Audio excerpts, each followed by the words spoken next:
শ্বেতদন, দণ্ডকলস থাম্বাই, ইংরেজি নাম লিউকাস অ্যাসপেরা, পরিবার লুমাসিয়ে। ভারতের হিমালয় থেকে সিংহল ভারতবর্ষের সর্বত্র এই শ্বেতদন জন্মে থাকে। এটি গ্রামাঞ্চলে বহুল পরিচিত। সর্দি জ্বর কাশি কমাতে এর পাতা ব্যবহৃত হয়ে থাকে।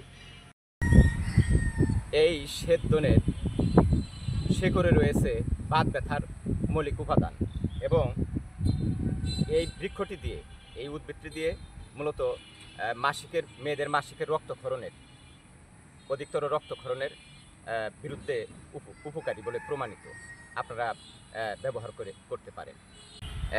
আসলে ব্যাপক ভেষজ গুণ রয়েছে। তার মধ্যে রয়েছে এটি সাপের বিষ কমাতে ফিলিপাইনে ব্যবহৃত হয়ে থাকে। মূলত শ্বেতদন আমরা এর মিষ্টি এই ভাইলগুলো ছোটোবেলায় অনেক খেয়েছি, যা মজা করেছি, অনেক মজা। অনেক প্রজাপতি আসলে এতে অবনয়ন করে, যার জন্যে শ্বেতদন আমাদের একটি প্রাকৃতিক সৌন্দর্য বর্ধনের কাজ করে যাচ্ছে। এই আগাছামূলক এই উদ্ভিদটি আপনারা অবশ্যই এই উদ্ভিদটি সংরক্ষণে রাখবেন।